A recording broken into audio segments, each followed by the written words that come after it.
Eu adoro o meu trabalho, mas eu detesto o meu emprego. Como é que você ganha a vida? Essa pergunta é muito feita. Qual que é o teu jeito de ganhar a vida?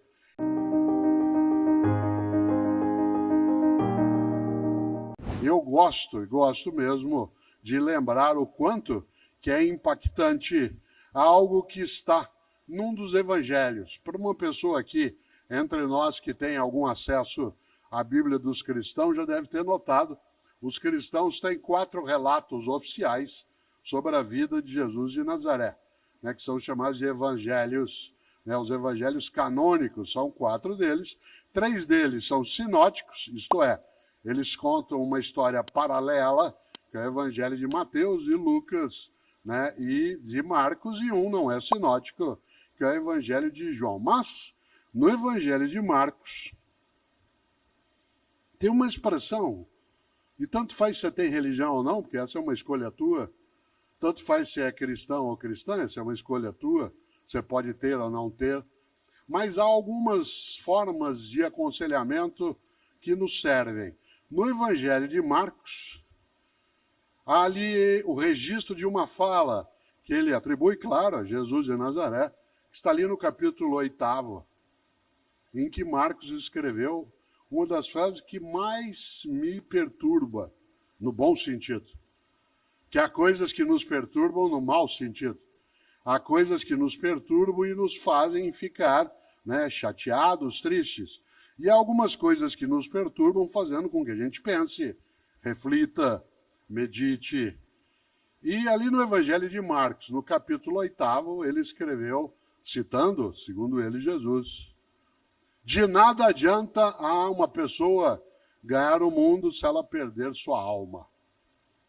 Aliás, o texto original é: de nada adianta a um homem ganhar o mundo se ele perder sua alma. Em outras palavras, de nada adianta você ter tudo se a tua identidade, tua autenticidade, teu propósito, isto é, tua verdade, ela vai por terra, ela desaba, ela é esmagada. Essa frase vale pensar, porque essa frase nos coloca um impositivo, nos coloca algo que a gente chama em filosofia de imperativo, que é nós entendermos que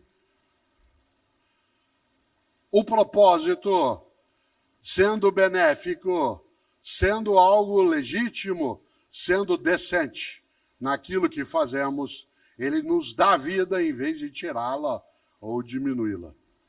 De nada adianta uma pessoa ganhar o mundo se ela perder sua alma. Isto é, se ela for devorada por aquilo que pode ser a ganância, pode ser o egoísmo, pode ser a arrogância, pode ser o desvario. Por isso, eu gosto e vou fazer essa pergunta aqui agora, não para você responder ou para eu responder, mas para nós pensarmos. Como é que você ganha a vida? Essa pergunta é muito feita. Como é que você ganha a vida? Qual que é o teu jeito de ganhar a vida? E eu estou usando aqui a expressão em duplo sentido.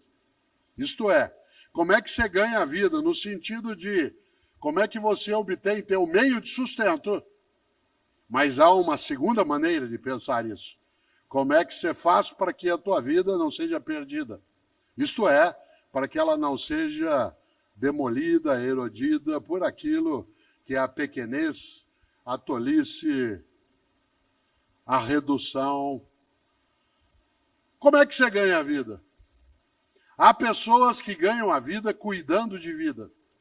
Há pessoas que ganham a vida encantando a vida. E essas ganham a vida nos 2 sentidos, de modo muito mais denso. Há pessoas que ganham a vida apenas no sentido material, do sustento econômico, do acúmulo de patrimônio, que não é ilegítimo se agregado à ideia de ganhar a vida no outro modo que eu aqui lembrava. Uma pessoa que ganha a vida, ou seja, que não a perde, não a desperdiça, não faz com que ela se esvaia, é uma pessoa marcada por uma grande decisão. Ter uma vida com propósito, ter um trabalho com propósito. Uma das frases mais curiosas que eu ouço no mundo das empresas, ou no mundo do trabalho em geral, é uma que eu vou dizer agora. Quando a pessoa vira e diz assim, olha, eu adoro o meu trabalho, mas eu detesto o meu emprego. Eu adoro o que eu faço, mas eu detesto o meu emprego, isto é, o lugar, o modo de ação, aquilo que é necessário que se tenha como convivência. E você tem também o outro modo. É assim, eu adoro o meu emprego, mas eu detesto o meu trabalho. Ou seja, gosto de ali estar, gosto daquela convivência, mas aquilo que faço não me realiza. Uma das coisas mais bonitas, e eu gosto de fazer isso, há um livro que dá título a esta reflexão, chamado Por que Fazemos o que Fazemos? E ele trata disso, né, que eu estou aqui dizendo agora, ele não é um único. Houve uma época em que, ao término de uma atividade, não era tanta gente, havia uma sessão de autógrafos. Hoje a gente não consegue mais fazê-lo pelo número de pessoas e também pela necessidade de proteção nossa em relação a algumas das coisas que nos circundam. Mas hoje há um outro modo, que eu não chamo mais de autógrafo, eu chamo de fotógrafo. Né? O que é isso? É quando eu terminar aqui, quando eu terminar a minha exposição, eu ficarei sobre o palco e, se você desejar, de modo tranquilo, ordenado, você se aproxima com a tua câmera e aí eu fico andando para lá e para cá, que nem um caranguejo, dado que eu estou, né? Vou até lá, depois eu volto, vou até lá e volto, e você faz uma selfie, se você desejar assim. Há pessoas que gostam de fazê-lo, depois posta. Mas se você tiver com algum dos meus livros, faça a selfie segurando o livro, né? Porque aí sai você, o livro, e eu sorrindo, né? E isso é gostoso porque é uma forma de lembrança, de memória, que nos ajuda bem. E nesse livro, Por que Fazemos o que Fazemos, a primeira frase que nele está, isto é, o que nós chamamos de epígrafe do livro, é uma frase de um poeta gaúcho que eu tenho uma admiração imensa, que é Mário Quintana. Talvez seja o poeta que eu mais cite, né, nos lugares. O grande Mário Quintana, um gaúcho nascido em Alegrete e que faleceu, né, em 1994, no dia 5 de maio. É fácil lembrar, porque ele morreu na mesma semana que o Ayrton Senna. O Senna morreu, né, no domingo e ele na quinta-feira. Mário Quintana tem várias coisas maravilhosas. Uma delas, eu sempre que posso trago à tona, aliás, duas delas. Mário Quintana, eu já disse isso em algumas palestras, ou no mundo digital, mas gosto de trazer à tona. Mário Quintana tentou entrar 3 vezes na Academia Brasileira de Letras. 3. E foi recusado. Não aceitaram Mário Quintana na Academia Brasileira de Letras. Um lugar cheio de imbecis, e vários que não são. Um lugar que já teve vários imbecis e vários que não eram. Não aceitou Mário Quintana. Aliás, sabe quem não entrou também na academia? Carlos Drummond de Andrade, Clarice Lispector, Monteiro Lobato. Nesse momento está se candidatando à Academia Brasileira de Letras, uma das pessoas mais admiráveis para mim, que é Maurício de Souza, um paulista nascido em Santa Isabel, mas que fez a sua vida ali em Mogi das Cruzes. Eu tenho 3 livros com ele. Eu faço o texto, ele faz as histórias com a Turma da Mônica. É uma pessoa, né, assim, incrível em termos de afago, de afeto, e que agora está se candidatando também. Pois bem, Mário Quintana foi recusado 3 vezes na Academia Brasileira de Letras. Vocês sabem que, como bom poeta que tem um propósito firme, ele deu o troco muito bem dado.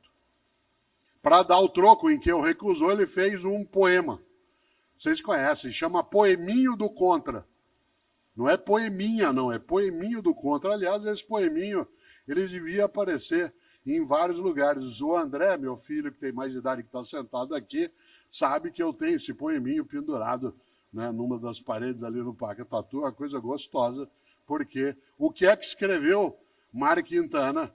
Guarde essa frase aí, porque ela vai servir para algumas coisas na vida, quando as pessoas, vez ou outra, em vez de serem colaborativas contigo, buscam ser demolitivas. E ele escreveu, é uma trova, ele diz, todos esses que aí estão, atravancando o meu caminho. Eles passarão, eu passarinho. Olha que coisa genial. Todos esses que aí estão atravancando o meu caminho, eles passarão, eu passarinho. Parece frase de para-choque de caminhão no Paraná. E eu sempre penso isso em relação a algumas coisas na vida, e algumas pessoas têm para-choque de caminhão que é assim: na subida você me aperta, na descida nós acerta. Na subida você me aperta, na descida nós acerta. Olha que coisa boa. Mário Quintana tem uma outra trova que quase eu a disse, porque ela aparece como epígrafe do livro, né, que eu mencionei, o Porquê Fazemos o que Fazemos. E essa trova diz: um dia pronto, me acabo, seja o que tem de ser, morrer que me importa, o diabo é deixar de viver. Olha que inteligência. Um dia pronto me acabo, seja o que tem de ser, morrer que me importa, o diabo, o horror é deixar de viver. E deixar de viver não é apenas perecer o corpo. Deixar de viver é morrer tua dignidade, tua esperança, teu desejo, teu afeto, tua amizade. É ter uma vida a qual falta graça. Quando eu penso em vida, trabalho e propósito, eu acho que para que a nossa vida não seja uma vida banal, fútil, uma vida sem sentido, é preciso que o nosso propósito seja, antes de mais nada, o de deixar nossa vida e a vida de outras pessoas conosco mais cheia de graça.